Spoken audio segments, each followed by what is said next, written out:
The Mafia and other mob organisations in their many incarnations over the decades have been responsible for the deaths of many. So I was surprised to find that ghost stories linked to organised crime groups are rare, but I've dug out 4 to present to you today.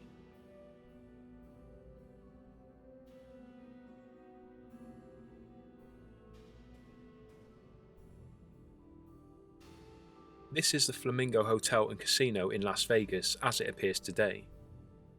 This picture was taken 71 years ago and shows the casino as it was soon after its eventual opening. It was 1947, and this is when our story begins. The Flamingo Hotel was once the failed dream project of a man by the name of William Wilkerson. Wilkerson was a nightclub owner and founder of the long-standing Hollywood Reporter. He had begun construction on what he believed at the time would be the most prestigious hotel and casino in the area. But he had a gambling problem, which was eating into the budget for his new venue. He eventually ran out of money and had to stop construction. Enter Benjamin Bugsy Siegel, a successful New York mobster new to Las Vegas with the vision of his own prestigious hotel and casino. He saw a golden opportunity and took over the operation. Now with Siegel at the helm, the Flamingo was promised to be the most impressive venue in Las Vegas and the first of its kind. However, on its initial opening on Boxing Day 1946, expectations weren't met and the hotel hemorrhaged money. Many blamed this on a storm having hit Los Angeles, stopping the LA elite from being able to fly to Las Vegas to attend, and the opening night attracted more curious locals than big spending high rollers. The exclusive venue that once looked so promising had lost $300,000 in the first week, and a week after that it was closed down. It was reinvented and reopened in March the following year under the new name The Fabulous Flamingo.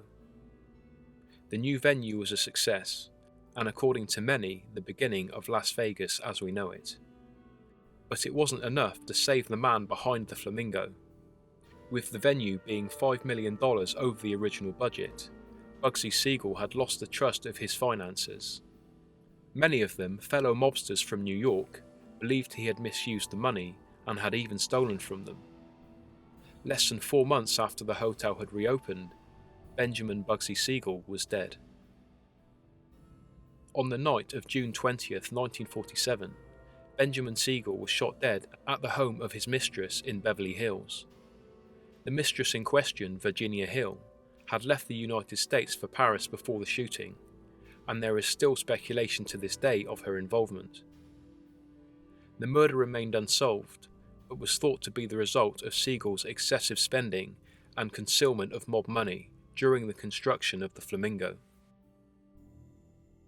The ghost of Bugsy Siegel does not haunt the place in which he died. Instead, he is said to haunt the Flamingo itself, a place that he was proud of and had invested so much time and money. The new presidential suite at the Flamingo is said to be the most active place on the site, with dozens of people claiming to have seen the ghost of Siegel there. Despite the suite now being in a new location after numerous renovations over the years, it seems, if you believe the stories, that the ghost of Siegel still refuses to leave the Flamingo's most prestigious location, a location once known as the Bugsy Suite. The pool area, the wedding chapel and hotel's rose garden are also places people have reported to have seen the ghost of Benjamin Siegel. There is also a story concerning a former maid who claims that she met the spectre on the 5th floor. Soon after this, she quit her job. Now standing 28 stories high, with almost 4,000 rooms, the modern Flamingo Hotel, now known as the Flamingo Hilton, is unrecognisable from its 1947 incarnation. The last remnants of the original building, which included the original Bugsy Suite, were demolished in 1993. In their place stands a haunted wedding chapel, the rose garden and a memorial plaque dedicated to the man who gave birth to Las Vegas as we know it. Some who have claimed to see the spectre of Bugsy Siegel have said that he looks content. Maybe he's happy to see the Las Vegas of today, a dream he once had, come to fruition long after his passing.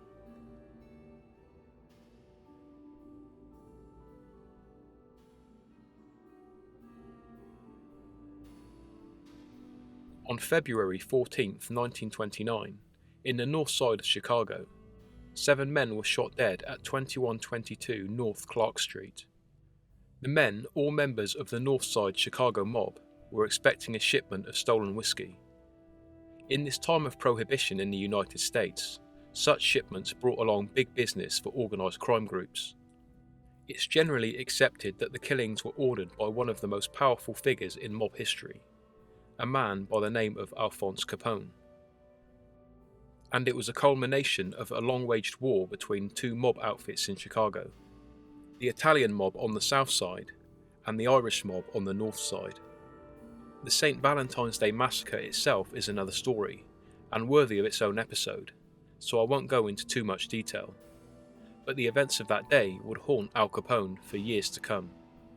Although he was never charged with involvement in the incident, as he was more than 1,000 miles away in Miami at the time, 3 months after the shooting, Al Capone was sent to the Eastern State Penitentiary in Philadelphia on gun possession charges. It was there that Capone was said to have met the ghost of Albert Kechelek, alias James Clark, one of the men killed in the February 14th shooting, and the brother-in-law of the Northside mob leader George Bugs Moran. At the Eastern State Penitentiary, it's said that both inmates and guards heard Capone having conversations within his cell, and there were times when he was heard shouting at someone he referred to as Jimmy, telling them to leave him alone.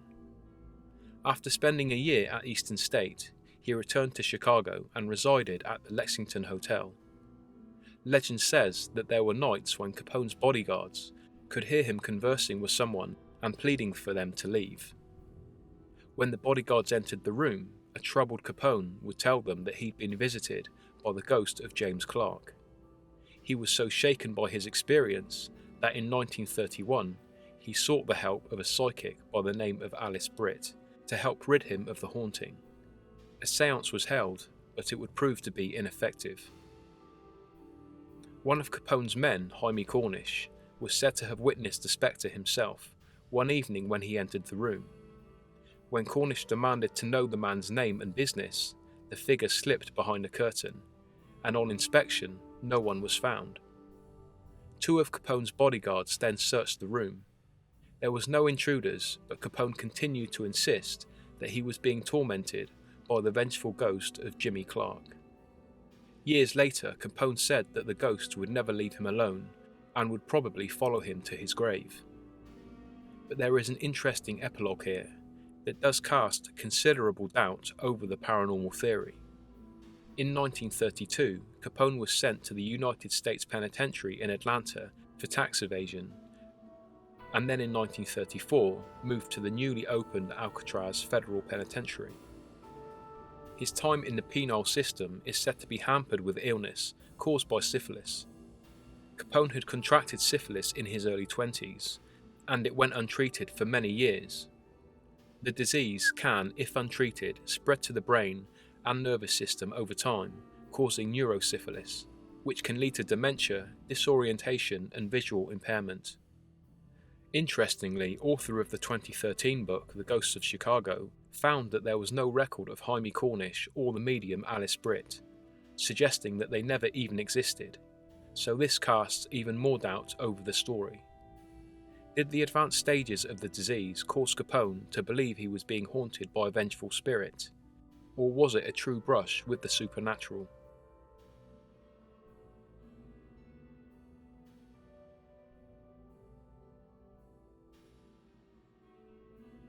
Our next tale comes from Coral Gables, Florida, situated 15 miles west of Miami.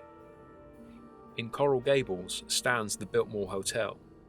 When it was built in 1926, it was the tallest building in Florida at 315 feet. During the late 1920s and early 30s, the rich and famous were drawn to the hotel for its big band entertainment, gala balls, golf course and aquatic shows which took place in the hotel's famous Grand Pool. During World War II, it was used as a military hospital, and in 1968, it served as an early location for the University of Miami's School of Medicine. Lectures were held here, and the cadavers used in these lectures were stored within the lower levels of the building. In 1973, the city of Coral Gables was granted ownership of the building. For the next 10 years, it was abandoned and in a state of disrepair.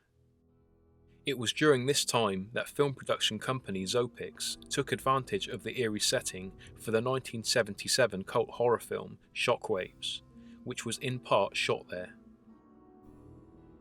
In late 1983, a $55 million restoration began, and on New Year's Eve 1987, the hotel, back to its former glory, was reopened. However, the restoration was not without its disturbances. People working on the site were said to have experienced strange noises, slamming windows and doors, and even heard music playing through the cold, empty hallways, and blood-encrusted knives were reportedly found behind the walls during the rebuild. The strange activity became so commonplace that some workers refused to enter the building after dark, with others refusing to continue work altogether. There are stories of a woman in white who lost her life after she rescued her son, who had climbed the balcony of their room.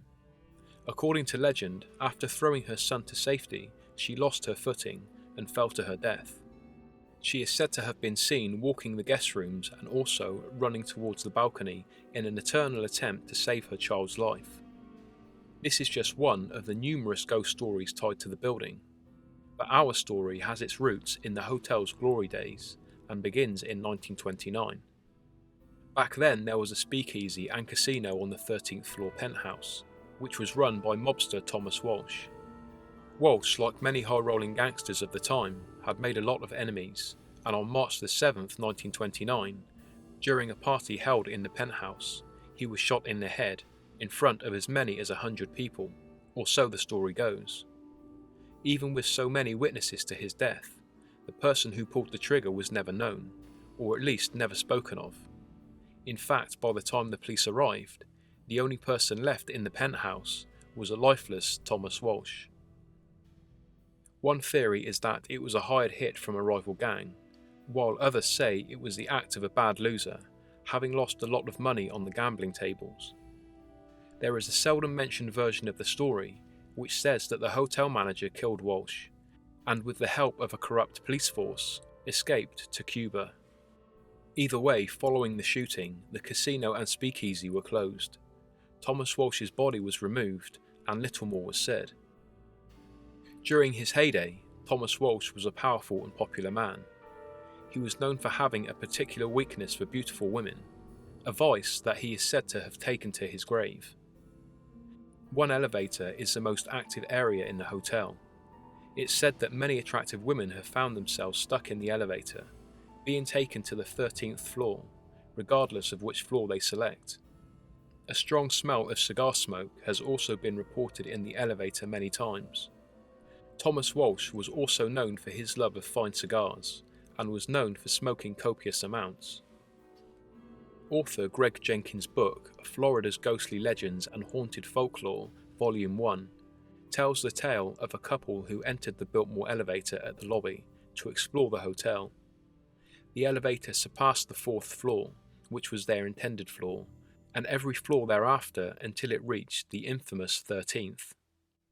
When the elevator doors opened, they began to step out, but as soon as the woman had passed the elevator's threshold, the door closed, leaving her husband behind. The elevator then quickly descended. According to the story, the elevator lights flickered as the carriage dropped. The man pressed buttons to other floors in an attempt to stop the descent, but the elevator didn't come to a halt until it reached the lobby. When the woman's husband tried to explain the story to a hotel bellboy, the bellboy explained that there was no way he could have reached the 13th floor, as it was out of bounds to guests who didn't have pre-approved access. Both men then headed for the 13th floor, and found the man's wife stood at the elevator, looking confused and frightened.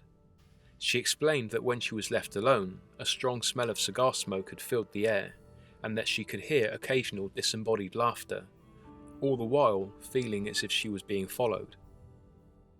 In 1978, 5 members of the Arthur Ford Academy, a spiritual group, held a séance in the penthouse with occult author Richard Weiner.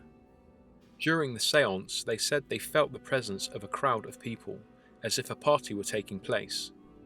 According to Weiner in a 1987 interview, Venetian blinds fell from a window and dropped to the floor. Following the séance, which was tape recorded, a tapping sound could be heard on the tape when played back. He went on to say that the tape recorders were in a wide circle made up of himself and the 5 members of the Academy, and at no point was anyone close enough to the recorders to be able to create that noise. Former US President Bill Clinton is said to have had a brush with Walsh's ghost when he tried to watch a football game on the TV in the same penthouse suite. The story goes that the television would turn off whenever he sat back on the bed. When investigated, it was found that there was apparently nothing wrong with the television set. Some say that the ghost of Thomas Walsh was just playing a joke that night. Clinton left the hotel and watched the remainder of the game at a friend's house.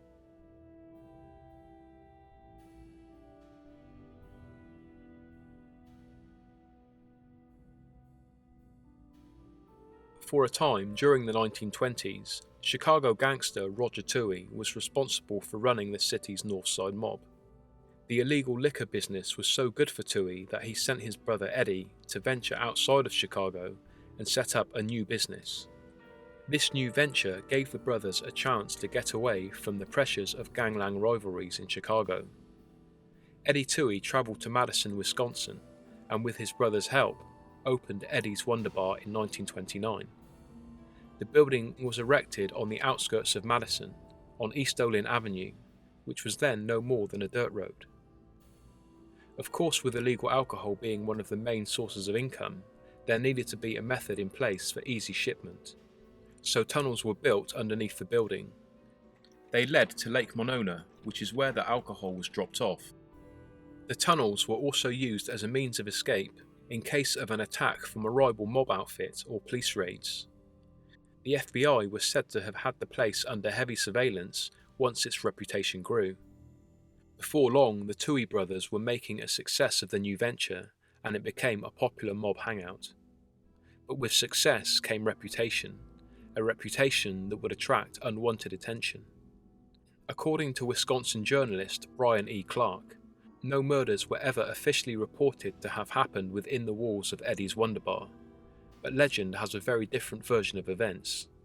The basement is said to be the site of many murders carried out by the mob. People disappeared here over the years, and many believe the place of their demise was the basement. A manager of the Wonder Bar back in 2015 said that he had never witnessed anything unusual, but admitted he believed the stories. In 2014, he invited a medium friend to the establishment to see if he could shed any light on the mystery. He claimed that his friend, once he reached the stairs leading down to the basement, fell against the wall and experienced a choking sensation, as if someone had their hands around his neck. There is a story of a woman in white being seen walking the premises. Also sightings of a man in a fedora hat and a trench coat. Sounds like a mob cliché, but apparently his apparition has been seen and heard on the staircase to the basement. There is a picture of a red-headed woman on the wall above the fireplace. Some say that she is the woman in white who roams the building, and that she may have been related to the Toohey brothers.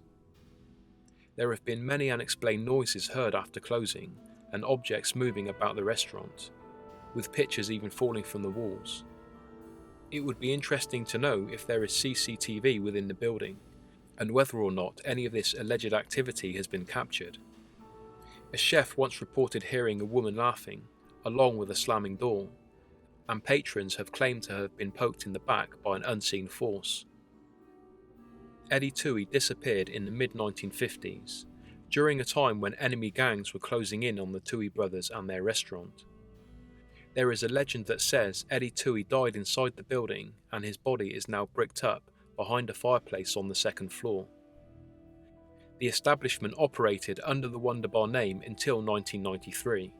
Since then, it has been known as the Bar Next Door, the Madison Cigar Bar, and the MOB Roadhouse.